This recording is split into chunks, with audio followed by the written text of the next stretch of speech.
Scott Hansen here from NFL Red Zone. I hope you're checking out 1 hour of 5 Yard Rush, one of the best podcasts on NFL football in the UK.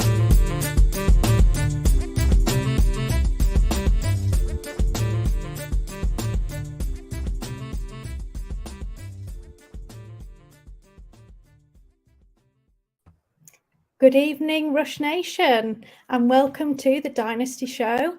Unfortunately, Dan can't make it and be with us tonight, so you have me, Hannah, your host. Thankfully, I've got a fabulous guest lined up for us tonight who's going to give us some awesome information, and that's my good friend Mags. He is at Hot Seat Mags on Twitter.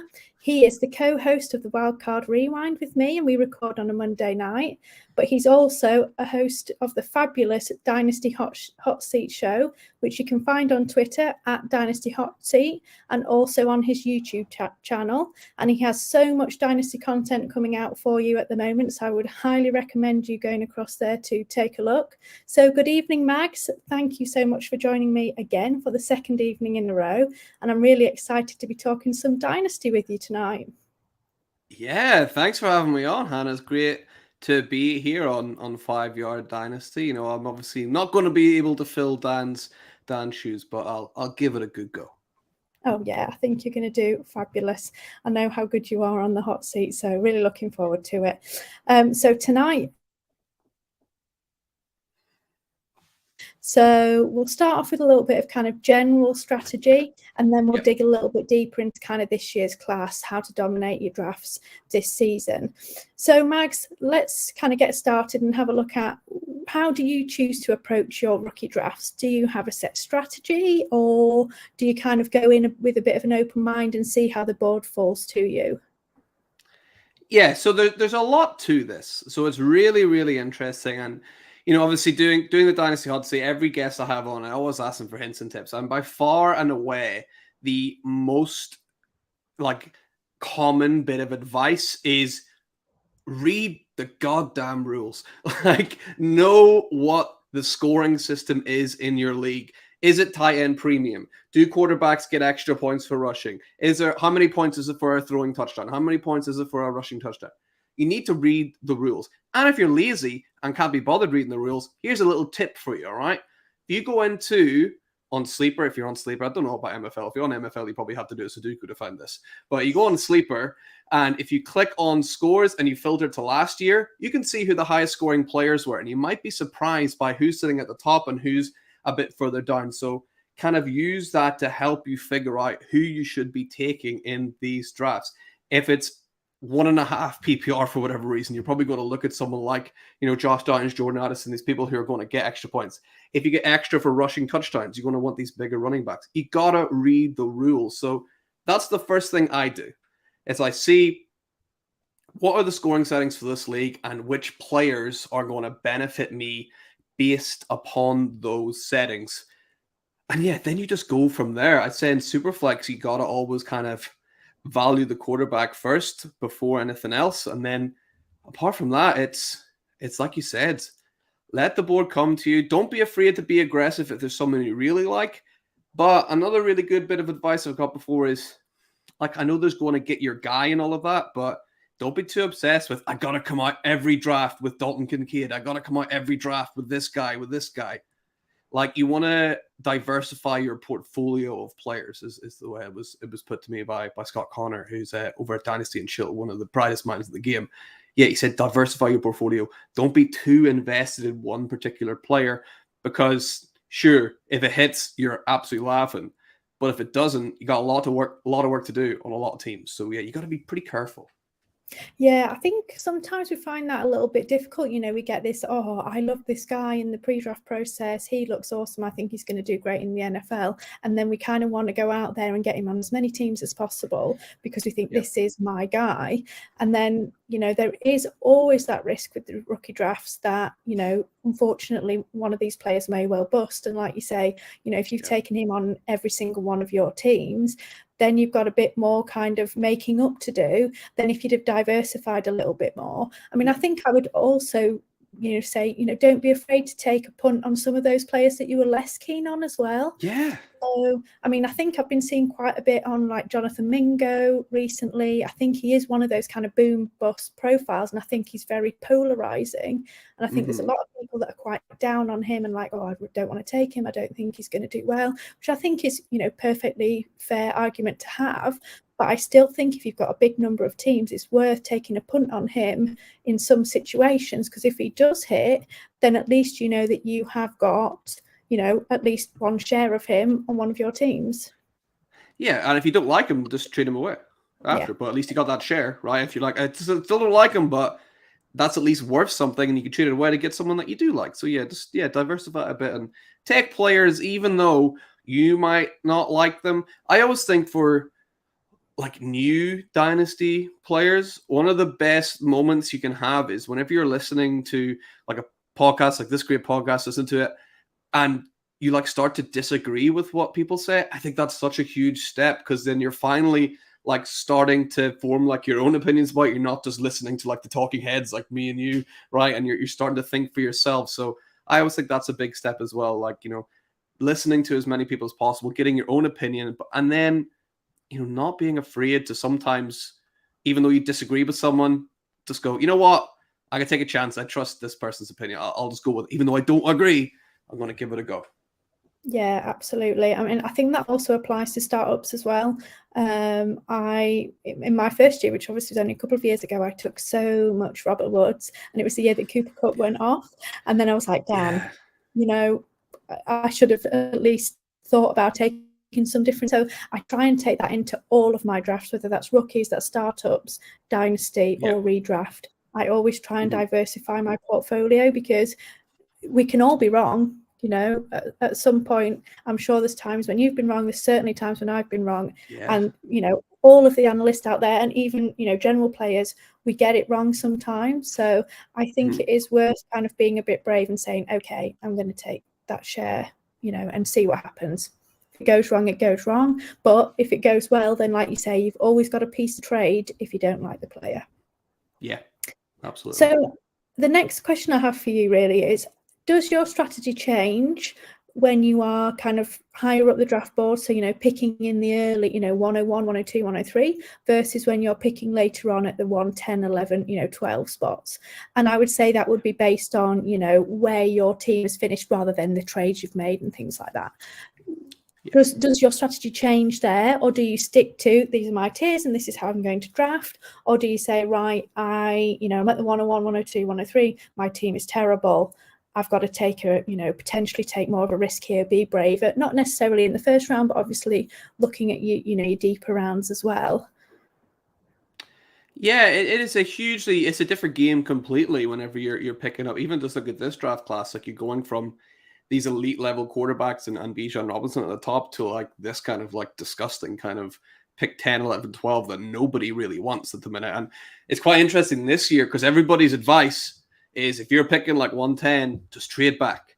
So but nobody wants to trade up. Like, so it's really hard because everyone's saying you should trade back. Nobody's saying you should trade up into those places. So it's almost impossible to actually, trade back. So it is quite tricky sometimes. I think if you're a bad team, usually if you're playing Superflex, you're probably a bad team because you got bad quarterback. So I think that's usually in the draft. You'll hear a lot of people, and there is certainly reason to say this, but a lot of people say you cannot draft for position. You have to take the best player available. I think that is true unless it's a quarterback. You got to take quarterback. You got to, because you cannot trade for these guys. You can trade for wide receivers, you can trade for running backs, you can trade for tight ends. That's fine. But it is nigh on impossible to go out and trade for a top quality quarterback.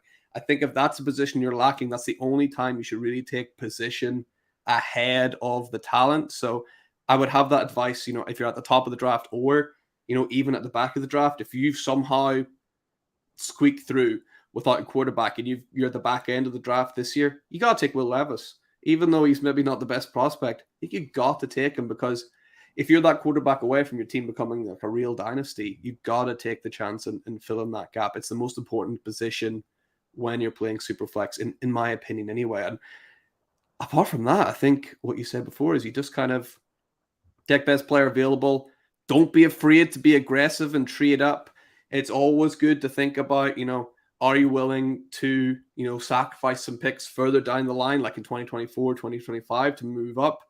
But if you are going to do that, at least, do some research. Don't be throwing away 2024 picks to move up in this class, because it looks like the top end of the 2024 class is looking really, really good at the minute. So do a bit of due diligence before you throw away pieces, and think about, and Hannah, stop me here if you think this is nonsense, right? So all of these picks eventually turn into players. Don't think about, I'm going to give up 1-7 to get this. Think about, I'm going to give out Jordan Addison, the player, to give this. So instead of giving it arbitrary numbers, these are like real players now. So try and think of them as actual players. And what is this player going to bring to your team? Not what is this pick going to bring to your team? Sorry, I completely went off the topic there, Hannah. No, not at all. I think all of this is great advice. And yeah, it does make sense. Obviously, now we know who these rookies are, where they're roughly going in ADP. You can have an idea like who would be there for me at the 107. What could they bring to my team? What benefits can they bring to somebody's team? What's the chance of them being good? What's the chance they're going to bust? And kind of, figure it out from there. I'd like to go back a little bit to when you said, in a super flex league that you think that, QB is always the priority. Yeah. So, if you need one. So I'm interested. So if you were picking at the 101 and you had a QB needy team, would you go with a QB over Bijan Robinson, or would that be the exception? He's the exception, right? Because whenever I talked about it is nigh on impossible to trade for a QB, I mean, Bijan Robinson is nigh and on and possible. He is all of those things, and you can just use him to get all but 5 quarterbacks probably, right? You're going to trade for that 101, and you'll be able to, most people, if you got the 101, you probably aren't ready to use Bijan unless you've been incredibly unlucky or you traded for it, right? So the best advice probably is to trade back, try and get one of these quarterbacks and not take Bijan. But you know what, Hannah? That's not as fun, is it, right? Everybody just wants to have Bijan on their team. It's not as fun. So, I can give all the advice I want, but most people are going to be like, I'm just going to take Bijan. And I understand. Yeah, I know. I totally get it. I mean, for me, we had a bit of a discussion with this on Evan when he came a few weeks ago. He was saying that he thinks you should take a QB, and obviously we all have our different opinions. I personally didn't agree. I do think that if you are not able to trade back, I think you should still take him. And I think he is a great piece that you can use in a trade later on down the line, whether that be later in the off season, at the start of the season, when everyone realizes how amazing he is, and those contenders are going to start to show, and they're going to want a decent running back to put them over the top. So, I think you can quite easily, potentially use him as a piece to try and trade for a decent starting quarterback. The problem I have with these, rookie QBs is we don't know what they're going to be. Now, they seem good. Bryce Young, everyone's saying he's great. I'm sure he's a great talent, but there is still going to be risk there. He is small. There's a chance he's going to be injured. CJ Stroud, we're all expecting him to probably be a pocket passer, not do too much with his legs. So that will bring him, down in kind of the tiers and the rankings. And then, everybody loves Anthony Richardson, but we have no idea what he's going to be. He could be absolutely amazing, or he could bust within 5 weeks, and we just don't know what we're getting. Whereas if you get Bijan and then you can trade him for a reliable starter, or one of these mid-tier QB1s, you're laughing, and that's probably going to turn your team round relatively quickly in a super flex league if you're getting a decent starting QB who's going to kind of be the anchor for your team, and then you can build off that. I bet you can get Lamar. I bet you can get Lamar Jackson for Bijan Robinson. How about that? I bet you can get that deal done.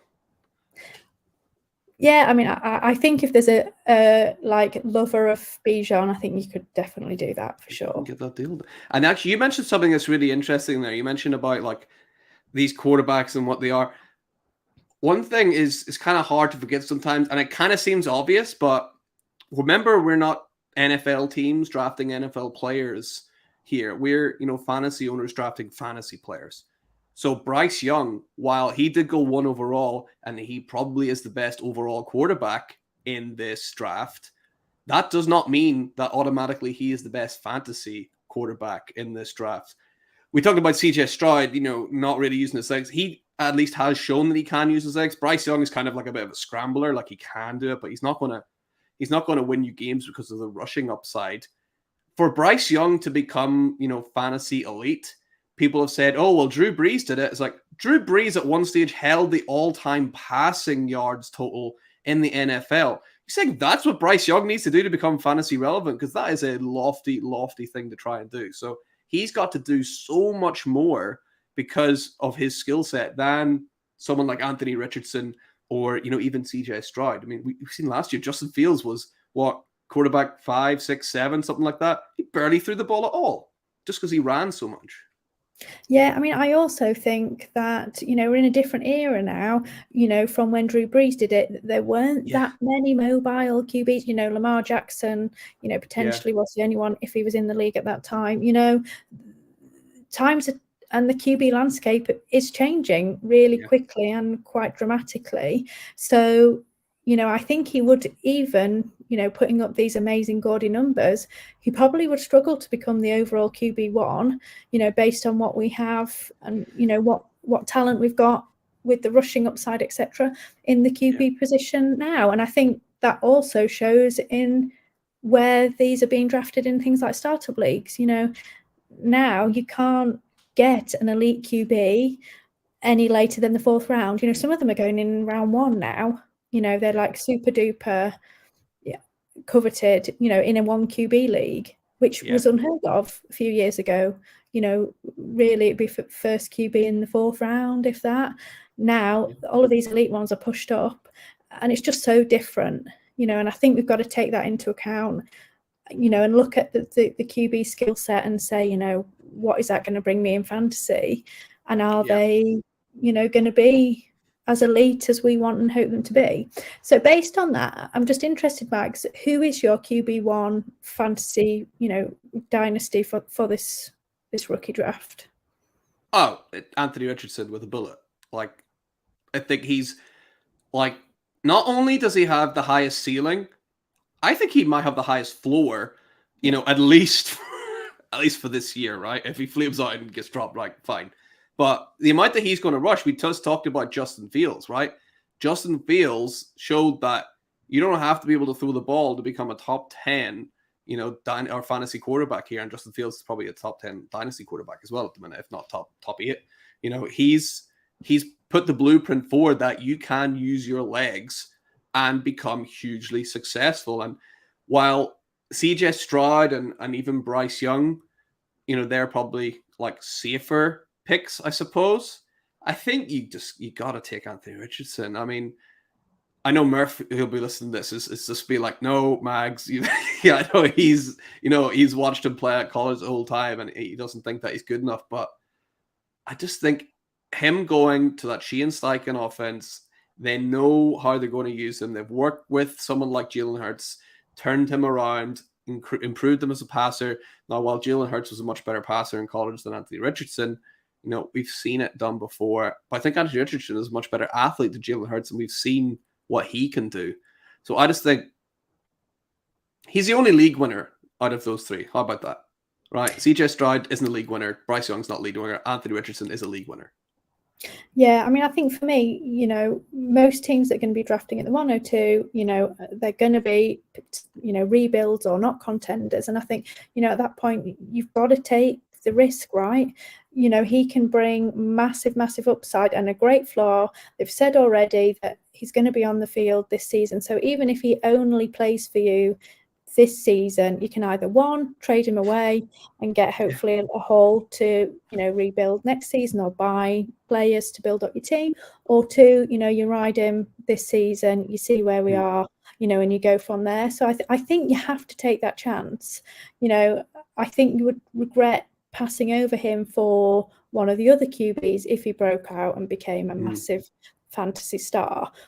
Obviously it does come with risk, but at the same time, I think it's totally worth taking that risk, particularly, with where you are within the league. You've got to do it, and potentially he could have massive, massive upside for you. Yeah, this is weird. I almost feel like the five sort of viable quarterbacks that you could possibly take in the first 2 rounds here, like this might sound weird, but I almost feel like they're in 5 separate tiers. Like I really do. I feel like Richardson's up there, and then it's Stroud in a tier of his own. And I feel it's Bryce Young in a tier of his own. And I feel it's Will Levis in a tier of his own. And then I feel like I said, like I feel like there is significant gap between those guys in terms of what they can bring for your fantasy teams. Yeah, it's going to be. I'm actually really excited to see what they do this season. Yeah. You know, I think some of it is going to be situation. So Stroud, I think, is going to be reliable, but I think he potentially is going to struggle a bit this season to give us too much fantasy value because, you know, the team isn't all the way there yet. You know, we know that his pass catches are. Yeah. Yeah, I think what Hannah was going to say. Sorry, Hannah, you cut out a bit. I'm sure you were just talking about his pass catchers weren't too great. There was Robert Woods and Tank Dell and well, I think John. We got a few people coming back for them, right? Yeah, and obviously Mechie, we don't know anything about him, so you know there's still a lot to learn from there. And I think there's always kind of the first season for rookies is always a bit rocky. I think unless you've got amazing legs and you're going to run everywhere, and then obviously, you know, you can build those up. Yeah, he could. He didn't want to do it, did he? He did when he really, really have to. They might scheme him up to do that. It'll be really interesting to see what they do anyway this season.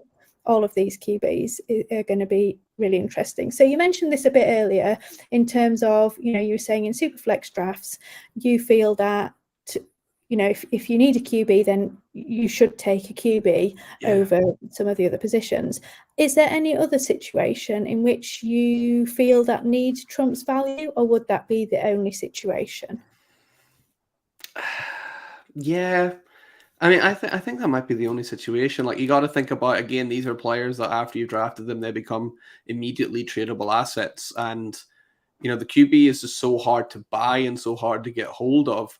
Like, if you draft a wide receiver, guess what? You can find a wide receiver needed team and you can trade with them for a running back that you might need, that you might like a little bit more. Like, don't feel limited to the pool of players in this rookie draft. Like, feel free. If your wide receiver room is absolutely stacked and you're sitting at the 106, don't reach. Like, don't go and try and get Devon Achane at 106. Take Jackson Smith and Jigba and go and trade him for someone that's already been playing for a while. See if you can get, I don't know, Miles Sanders plus for Jackson Smith and Jigba, right? See if you can use that asset and get a veteran player plus extra on top to make your team better that way. Don't reach and get a Devon Achane at 1-6 because, you know, while he's a great player and everything, he should be taking him ahead of Jackson Smith and Jigba. Yeah, I would totally agree there. I mean, the other thing is, I would say, you know, use tiers because, you know, potentially within those tiers, there may be players at a position that you need. So, you know, in this tier, you might have a wide receiver, a couple of running backs, and maybe a tight end. And the decider might be actually, I need a running back. So I'm going to go running back here, or, you know, I need that wide receiver. So I'll go with that. But I think, I think you totally agree here based on what you've just said, you know, if there is a tier break between the players that are available, even if you don't need them, you should take the best player available. Yeah. And then don't forget what I said earlier. Like, don't just be like, right, I'll trade back and I'll get, you give me an extra third. It's like, who's that third going to be? Like, think about who is that actually going to be. You're not getting 109, so you'll get, for Jackson Smith and Jigga, you'll get Devon Achane and a third. Like, that could be Devon Achane and anybody. Like, you have to look at how the draft is going to go and think, well, if I was offered Achane and Marvin Mims for him, would I take it? Maybe. If I was offered Achane and this person, would I take it? Or are you better off going for a veteran player and thinking, oh, what's the better deal for me? So don't forget that, you know, these picks are people too. Yeah, absolutely. I agree with everything you said there. So what I'm also interested in is, what do you think generally of the qualities of this kind of rookie group this year? Do you think it's high quality, a bit, where do you think they kind of sit with our recent kind of rookie crops for the last few years? It's a really interesting class. I think obviously the draft hurt a lot of these running backs in particular, a couple of the wide receivers maybe. I think any class where you're coming out of it where there are 6 and some might say 7, some even say as high as 8, like really good players in the first round. That's a pretty good class. Like whenever you got 8 players in that first round where everyone seems pretty happy, like where they've landed, everyone's pretty sure they're going to hit right away and be a dynasty asset right away. I mean, that's par for the course. I mean, you don't often get a class where all 12 players in the first round are like smash hits, and just go back and think about the past couple of classes and look at who was going at 112, and you kind of go, oops, Trey Sermon, oops, other people like that. You're like, yeah. So I think this class is getting a bit of a bad name for itself. However, there is an issue. I think after there's like these weird chasms, like after 108, I think there's this kind of nasty little bit of non-value until like the back end of the first round. And then once you get to like 203 or something, there's like a nice little sweet spot, and then it gets nasty for a bit. And then there's little pockets of value that you kind of want to be in here. But overall, I think this class is getting a bit of a, I think it's because it was so hyped, Hannah, right? Everyone was so excited about this 23 class, and everyone traded away all of their picks to get like into this first round for the 23 class. And yeah, I don't know what people were expecting, but I think getting 78 real top class players, that's about as good as it gets, really, I think. Yeah, I mean, I already think people are like, brushing this class aside and saying, I'm looking forward to 2024. There's these 2 great quarterbacks coming out. There's amazing wide receivers, this 2023 class, they're complete rubbish. But actually, until they play in the NFL, you never actually know. And I think potentially there could be some diamonds in the rough with this class that, nobody's talking about that come out onto the scene and look, really good. So I agree. I think they're getting a bit of a bashing, and they've actually not been able to prove themselves in the NFL as of yet. And I think, there's potentially some value to be had here. And even if they don't end up being elite options or, stars on your team, I think there's certainly going to be plenty of, players that will give you fantasy production on your team. So you mentioned it a little bit, saying that there's probably about 8, players in that first round, which you think, have decent first round grades, let's say. So if you are in the back of that first round, is there somewhere that you would look to move out from? I know we kind of mentioned it a bit earlier. I think everyone's kind of been saying, man, we're not keen on the back of the first round, so it's difficult to do. But have you been trying to do that, and have you been successful? I mean, obviously, a player like me, I end up at the back of the first round a lot, Hannah, right? I mean, you can try a couple of things, right? The best thing I always like to talk about on the hot seat as well is, if you want to make a trade with someone, like, don't just fire off a trade.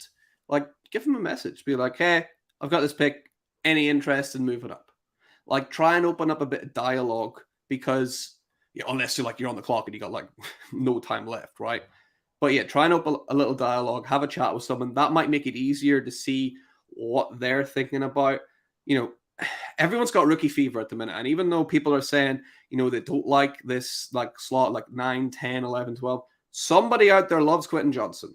Like somebody out there loves like Zach Charbonnet still, right? People, or Will Levis. There's always these believers and these players out there somewhere. You just got to find them. And if that's, saying, you know what, give me your second round pick, or give me second round pick plus, or give me your 2024 first. Like, even straight up, if you really don't believe in these guys, just like, what, I'll take a flyer. I'll take a shot on a 2024 first. Let's see what happens. Yeah. If you really don't believe in it, then yeah, feel free just to trade it away. Get 24 first, get a veteran, try and trade back. And if none of it works, do what we talked about earlier. Take a guy you don't like. Like for me, that's Quentin Johnson.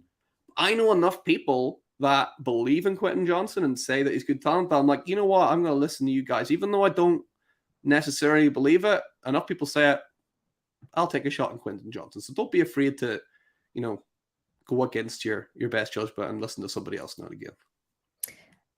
Yeah, I totally agree there. I think, as you say, there's been a lot of discourse about the end of this round one. And I think a lot of people are aware that, people are going to want to trade back and they're a little bit wary. But I totally agree. And I think this is the same with any trade that you do. Starting a dialogue and a conversation, I think, is more likely to get the trade done than just sending over an offer and nothing else. Because people don't know how much you want that player, who you want, what kind of thing you're willing to give up, etc., etc. And I think sometimes it's much easier to come to a compromise when you talk about it than when you just fire off a thing, and they go, "Oh, I don't like that," and they just say, "No." Or like be aggressive with it, like move up, use this, and like move up. Like if you don't want it, get rid of it, give that to somebody else. See if you can get up into those top 6 picks and say, right, you know what, I got 110. I'll give you 110, and hell, I'll give you my second as well. Can I move up 3 spots? Yeah, all of a sudden you got a player you really like, and you're not having to worry about this kind of bad value towards the back. And hey, you lost a second round pick. What's the hit rate on second round pick players? Not huge, right? So yeah, if you're really that desperate, go for it. So while you're kind of looking, talking about moving up, are there any players in this rookie draft that you are keen to move up for? Is there someone there that you're like, oh, I would really, like X, Y, or Z? Obviously, Bijan kind of, excluded here. Is there anyone in that kind of top 6, 7 that you're like, I really like this guy, and if I have the opportunity to move up and maybe lose my second, I would aim to go to X spot for Y player? Yeah, if I need a quarterback, any of these quarterbacks you're wanting to move up for, you could play the waiting game and get a Will Levis.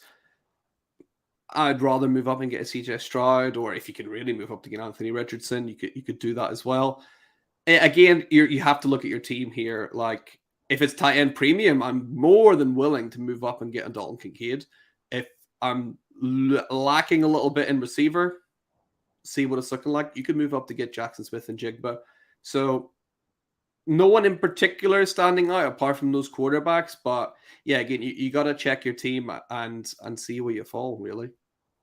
And obviously the draft is not just about the first round. Obviously, we know that the hit rate in the first round is much higher than any others, but you also got to go out there mining for gold in those later rounds. So tell me, Mags, who is your gold in rounds 2 to 4? Who's your kind of chosen targets around there? So I got a couple. I've been doing for the last couple of months kind of like a rookie ADP.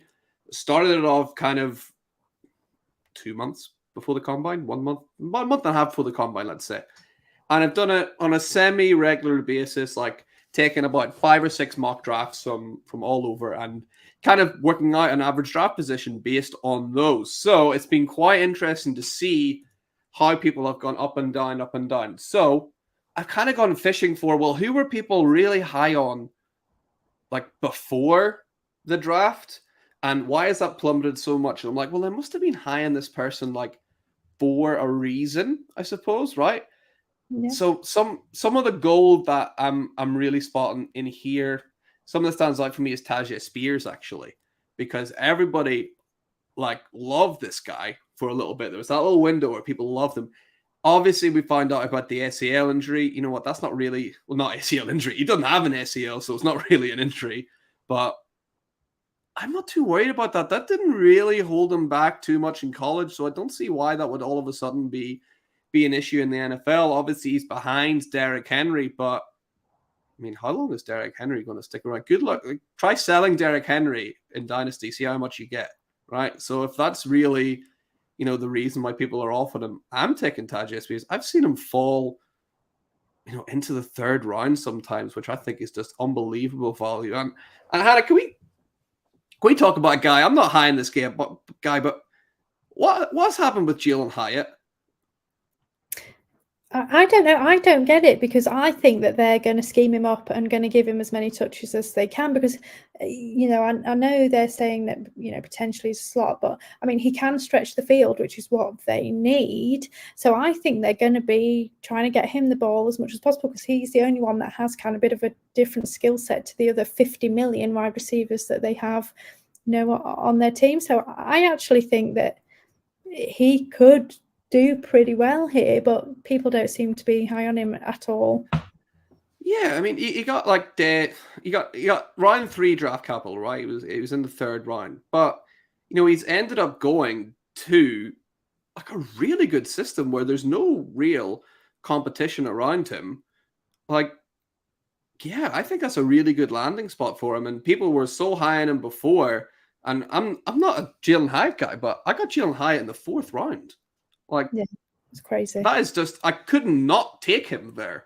So I think that is potential, gold there. I mean, and then I'm going back to what I said earlier, and it's, am I willing to go against like my better judgment and take players that I know people like out there, people like Keyshawn Butte, who people still, really, really believe in. It's like, if I'm in the 4th round and he's still there, you know what? People I know, people I trust, people I respect, they have put their neck out in the line for him. It's like, sure, let me grab a share of Keyshawn Butte in the end of the 3rd or in the 4th round. So I think, whenever you're digging for gold, like you put it, I think, you got to take a shot on some of these guys. Like, even who's the running back? Look at Sean Tucker, right? Sean Tucker. Whenever we talked about the ADP, I gathered before the combine, he was running in an ADP number 12, a 1st round player.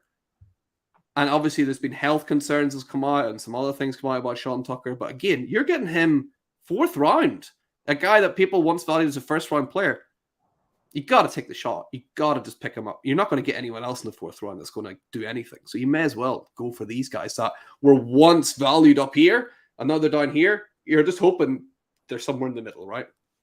Yeah, exactly. Before the draft, people valued them based on what they saw on film. So, these guys must have had some talent or shown something that people saw on film to make them value them, in this 1st, 2nd round or whatever. Obviously, we know potentially the NFL has not valued them the same, but as you say, a lot of these things are potentially medical or whatever that might be. And we know sometimes these things are wrong, or players can get these fixed, or they manage to play through these things and still show what talent they have. Like you said, 3rd, 4th round is an absolute dart throw. So you want to try and go with these players that have shown that they have talent and could potentially do it, in the NFL. So I think it's totally worth doing that. The one guy that I like to try and target in kind of deeper leagues when you're going into your 5th, or even if very kind of last pick in the 4th round, that's that Charlie Jones that went to the Bengals. Obviously, home girl. No, me too, though. But realistically, we know that Tyler Boyd is not going to be here for that much longer. This is his last year on his contract. They're not going to renew it. They just do not do 3rd contracts.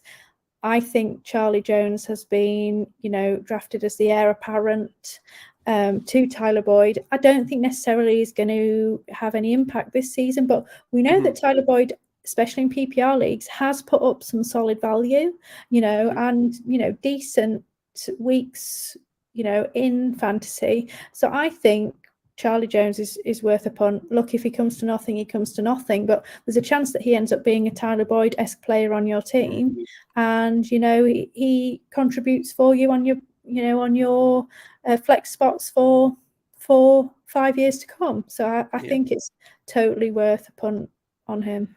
Yeah, and some other just advice, if you're really stuck, if you're in the 4th round, you're like, I have no idea who to take. I don't like any of these guys that are gone. Like some of the people we mentioned may be gone. Just take a running back.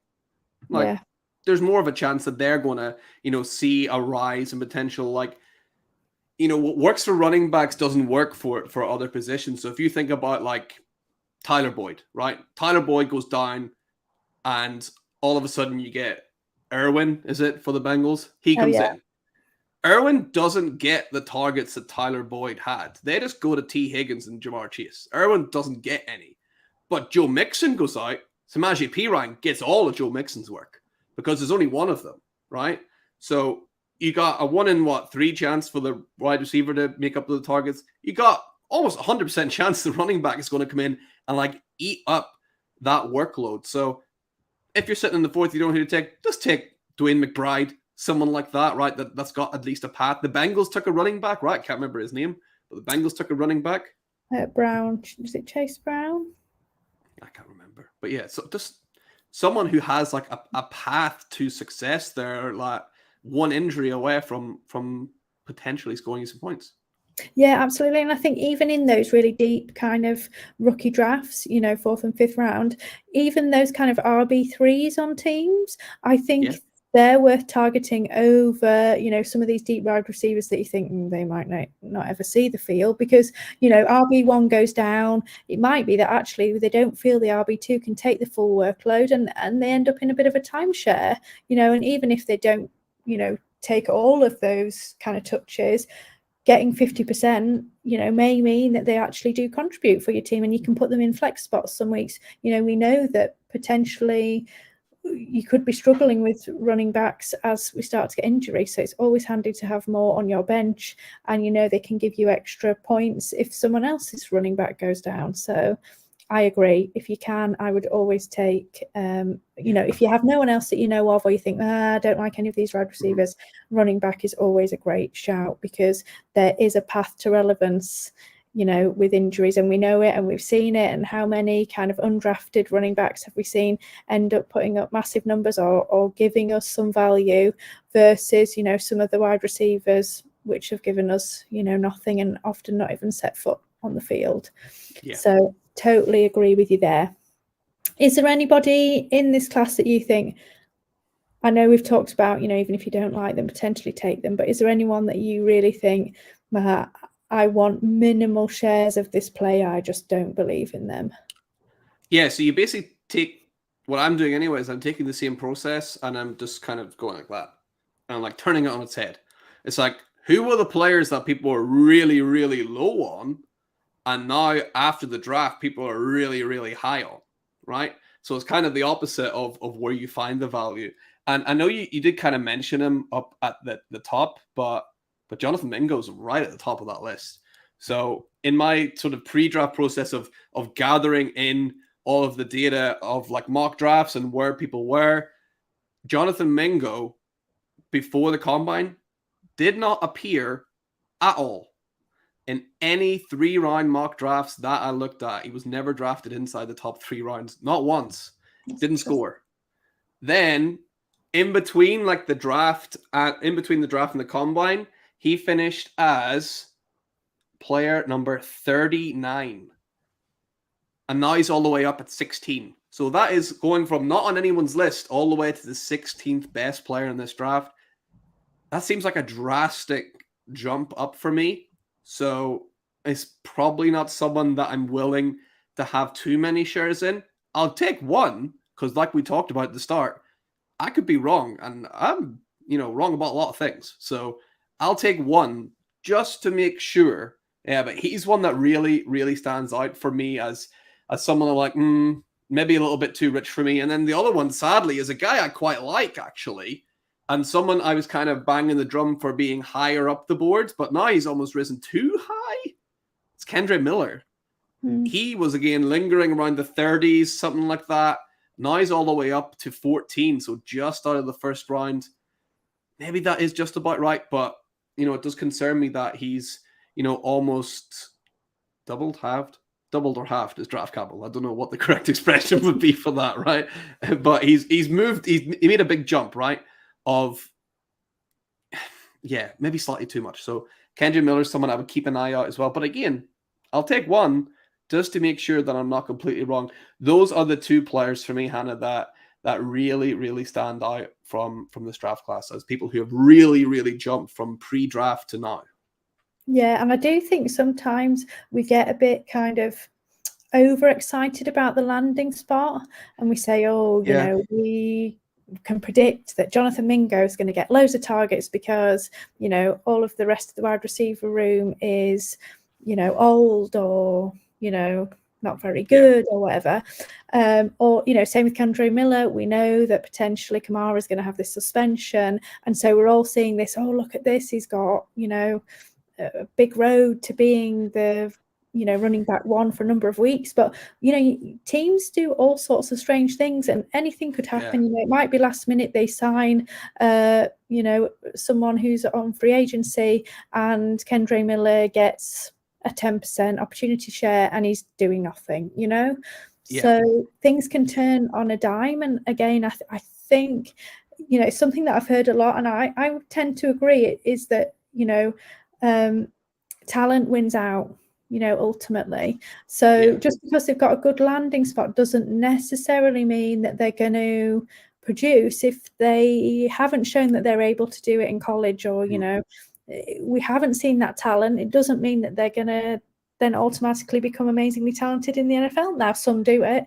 Of course, there's plenty, I'm sure, in history where we can point out and say this guy was crap in college, or, we didn't believe in him and he's broken out and he's amazing. But I think we just sometimes have to temper our expectations. I do feel we were a little bit like this with Sky Moore last year. I'm sure he is talented, but he wasn't, in those kind of within those elite wide receivers, and we got excited because he's going to the Chiefs, and that wide receiver room's wide open now, so Sky Moore could suddenly get all of these targets, and obviously we just didn't see it last season. Now he's developed a bit more, he's worked more with Mahomes. We might see it this season, but I think we got overexcited about he's going to the Chiefs, and we kind of lost sight of the overall picture. I think you're right. And we're seeing like that this year with Rashee Rice, right? People are now like, pump the brakes, like let's chill. Some people are saying there's been an overcorrection. I think Rashee Rice is he's being drafted about where he should be, I think. I would tend to agree. We know that he's not in kind of that top tier of wide receivers, and he's got a great landing spot, but not necessarily as much of a talent as some of the other wide receivers in this class. So I would totally, tend to agree there. And if he's there in the third round, I would certainly take him. You take a punt, of course, he's on one of these high-end offenses. They're going to be high octane. They're going to pass a lot. So he has potentially the opportunity, but we just don't want to get too carried away. And like you say, I think potentially we did that last year, and it burnt some people. And I think they lost a bit of faith in Sky Moore, and I think potentially he could end up being a little bit of a sleeper this year, because people have kind of stepped back and gone, oh no, he burnt me last year. I don't want him, or I want to sell him, or whatever. Can I just say before, I don't want to dampen the mood too much, but people are obviously upset about landing spots, and I'm like, there are three of these players, or three of your favorite running backs, are going to take a hit, because Ezekiel Elliott's going somewhere, Kareem Hunt is going somewhere, and Leonard Fournette is probably going to go somewhere too. And, if Alvin Kamara, we talked about, if he ends up serving a suspension, you think the Saints are going to go sign Kareem Hunt immediately, or try to? That's what I would do. Yeah, absolutely. I would not be surprised if he didn't pick someone else up, and I think that is a big possibility. And I think that is the difficulty we have a little bit with running backs, in that things can change in a moment. They can get injured, or their running mate gets injured, and there's still, guys out there that can come and fill that void and have proven they can do it in the NFL. So I think, you think, oh yes, this guy's going to get 3 down workload, and he's not necessarily going to do that. So you draft him really high up because you think he's got the perfect landing spot, he's going to get opportunities, and then all of a sudden actually the room gets really murky and you've overdrafted him, but he's now not going to contribute anything to you. Whereas if you'd have stuck with your tiers, or, stuck with someone's rankings, however you like to draft, if you then took the player with actually where the value was, you'll probably potentially have someone who's going to contribute, rather than overdrafting that running back that you thought was going to do something, and then unfortunately, it's not turned out to be. So I think you just got to temper your expectations, however you like to draft, whether that's through someone else's rankings, or you make your own tiers, or, you amalgamate lots of different information. I would say, just be careful about overdrafting, because it can come and bite you in the bum. Yeah. So that was awesome, Mags. I really, really enjoyed kind of talking it through with you all. So before we kind of finish, we've got a couple of things still left to do. One thing I would like to ask you before we finish kind of wrapping up this rookie draft discussion is, what would be your main piece of advice for people about to start their rookie drafts? What would you like, the one piece that you'd like them to go into the draft with? What would that be? Can I say two? One's a small one. One's a little one. Then. The first one is, go thank your commissioner, will you? These guys are unsung heroes of the dynasty and fantasy community. So thank you, commissioner, for getting you to another draft and setting everything up, and doing all the unseen work that no one sees. So make sure you've done that, right? And after that, like we said at the start, know what you're drafting. Like, are you drafting tight end premium? Are you drafting, what is the scoring? And think about, at the end of the day, this is about points. It's points on the board. So before you pick a player, think, is this player going to get me more points than anyone else left on the board? The answer is yes, pick him. The answer is no, do something else. That's it. Just think, keep it simple, right? Yeah, totally agree. Keep it simple, kind of let the board fall to you and don't kind of push it too much. But be aggressive where you feel you need to, or, potentially look to move back if you don't like what you're seeing, if you're able to do that. So yeah, awesome. And I loved your first one, Mags. I think that's a great thing to do, thanking your commish.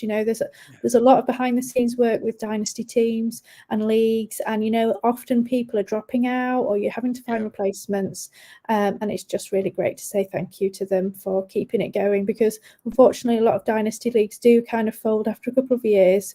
So, if it's kept going and it's been going for a long time, I think the commission is obviously doing a great job, and you've got a great league. So always nice to thank them. Absolutely. So with every guest that we have on Mags, we always ask them to pose a question to our next guest. Obviously, you guys don't necessarily know who that guest is. So Evan was our previous guest, and he posed the following question to you.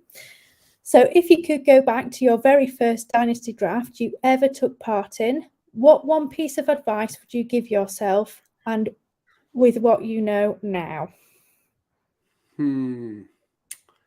Okay, so I'll try and do one that it's like not something I've said already. So I've talked about, reading the rules, and I've talked about, drafting your quarterbacks whenever you need them.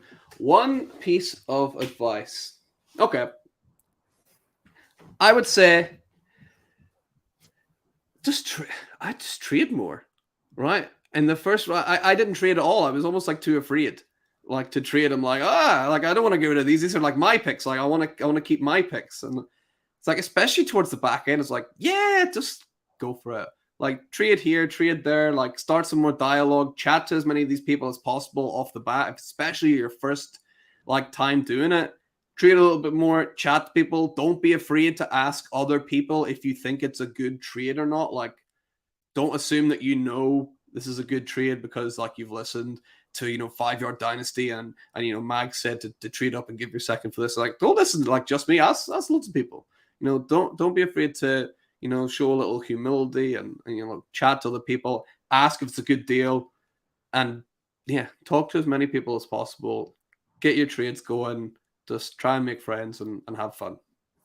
Yeah, I think that's really great advice, because I think when people first start Dynasty that they're scared to trade. And I think some of that is that, you don't necessarily know or feel like trade values and things.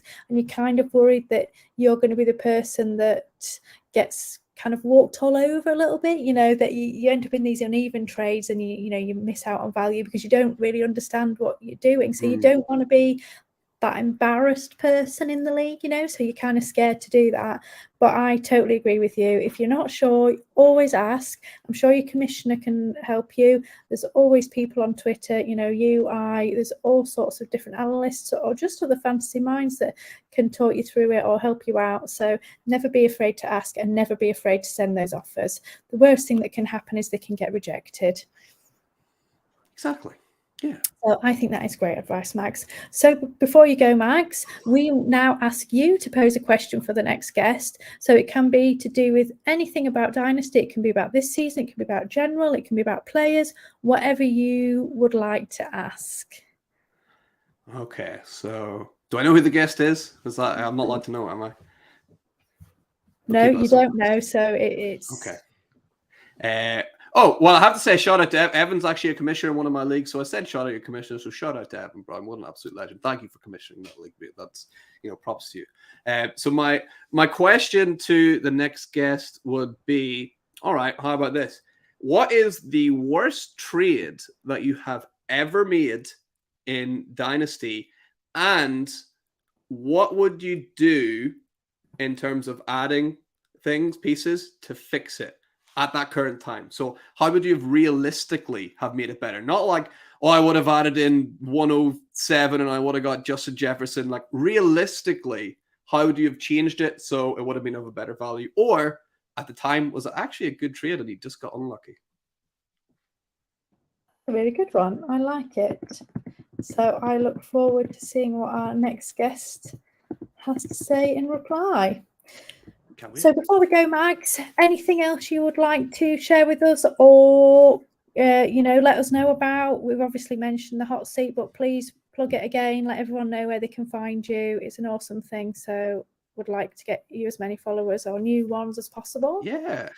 Make sure you check it out. The Dynasty Hot Seat over on Twitter and on YouTube. I'm actually running a little competition at the minute. So if you go on and click on the latest ADP video, just leave a comment saying, I'm in, and that's it. And you're into a draw to potentially earn access to Dave Wright, who is FF_Spaceman on Twitter. You probably know him. He has an absolutely gigantic, amazing database, years and years and years worth of Dynasty data, comparing all of these players, like their biometrics, their statistics, their fantasy scores, anything you could think of.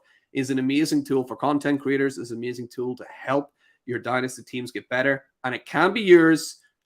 All you got to do is subscribe to the channel, go to the latest ADP video, and leave a comment saying, I'm in, and I'll put you in the draw. That simple. And go listen to the Wildcard Rewind, the best damn show out there, Hannah. Isn't that right? 100%.